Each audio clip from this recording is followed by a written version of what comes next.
observations, their issues, they're escalated to a senior nurse or doctor. Correct. So they wouldn't necessarily be escalated to a doctor, or would you want the doctor there if there were concerns about these items? There will always be a doctor on site. Yes. If those boxes have not been ticked, yes. That's the point of this form, is that doctors will never leave until all clients are assessed as clinically fit. If they're clinically unfit, that means there is still a doctor on site to escalate to. Whether you escalate to a senior nurse or doctor will be dependent on the findings. Yes. So, presumably, if you escalate to the senior nurse is unhappy, then he or she then escalate to the doctor. But staff are also empowered to escalate directly to the doctor if they require. And is this filled in by nurses or midwives as it looks at the Yes. bottom of the page? Not healthcare assistants? Not healthcare assistants, no.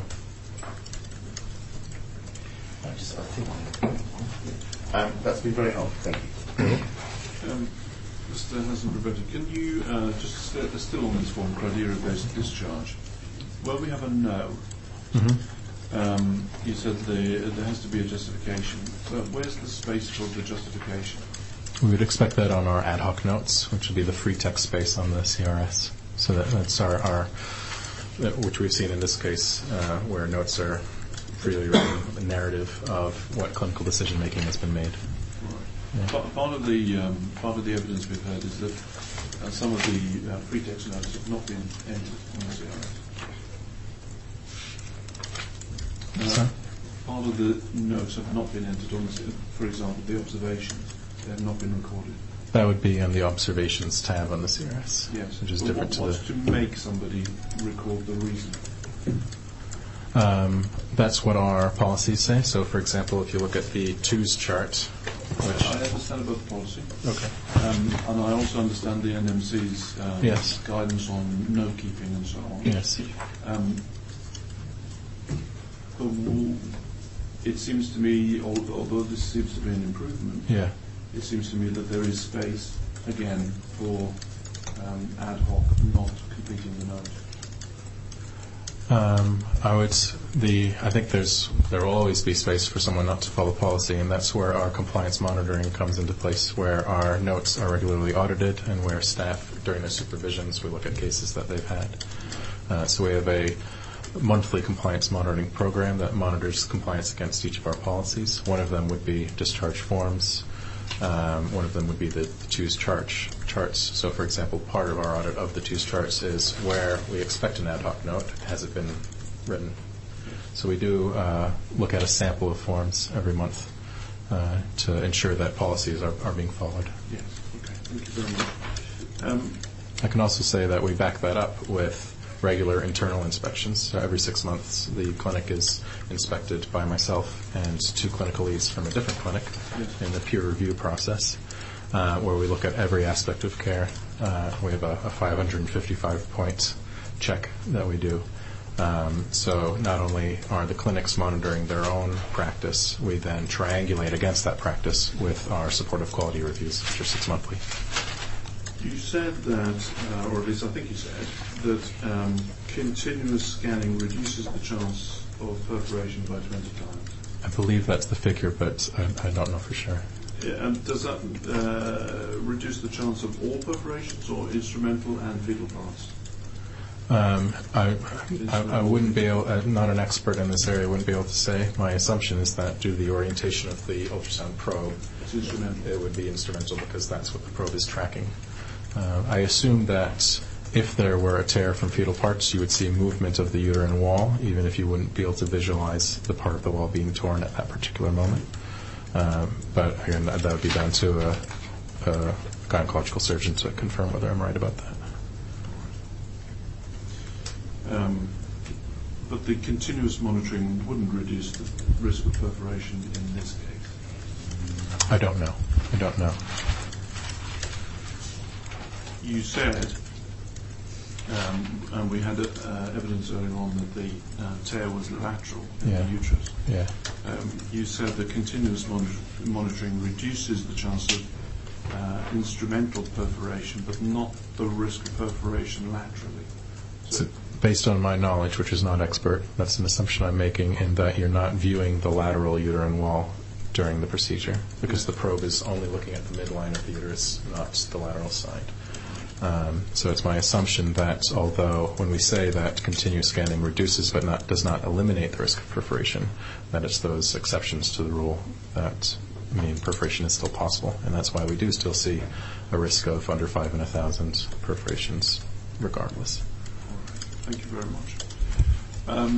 Ms. Christy Brown? I just have one matter to ask you about. At paragraph 68 of your statement, you say that you note from the action plan the introduction of less obvious signs and symptoms of deteriorating clients who may be bleeding within the trainings and scenarios, the ILS and BLS training. Yes. And I just actually wanted to ask you to look at the relevant bit of the action plan, which is at tab 10. Page 2 of tab 10. I do understand this isn't your document. So if you look at page 2, we've got root cause care delivery problem. That refers to raising awareness to all MSI healthcare professionals and support staff of the signs of internal hemorrhage that are less likely to present as clinical symptoms. And I just wanted to understand what the changes are that have taken place. So you've got the evidence column. So you've got an action due date of the end of February 2012, and that then refers to a simulation exercise carried out. Continuous monitoring of skills through simulation scenarios. What I'm not clear about is the idea that will carry on. Yes, so there were 3 changes that I'm aware of at different times. One is the introduction of less common signs and symptoms of hemorrhage in the training and drills. 2 is... the training what, sorry? Training and drills. Training and drills, yeah. 2 would be a change in the format of the drills. So previous to this incident, there would be ILS training annually, followed by, on a quarterly basis, a surprise drill, which you've heard described, where a dummy is thrown down and a scenario is run through. Following this, each year, 2 of the 4 drills were instead replaced with more guided teaching. So rather than a surprise drill that might only involve 1 or 2 staff who discover the dummy, you would gather everybody and actually run through a simulation where you can discuss and what are we seeing here and what would we do about it, which we found to be a better way of teaching, capturing more staff and talking about those signs and symptoms. That was some time ago.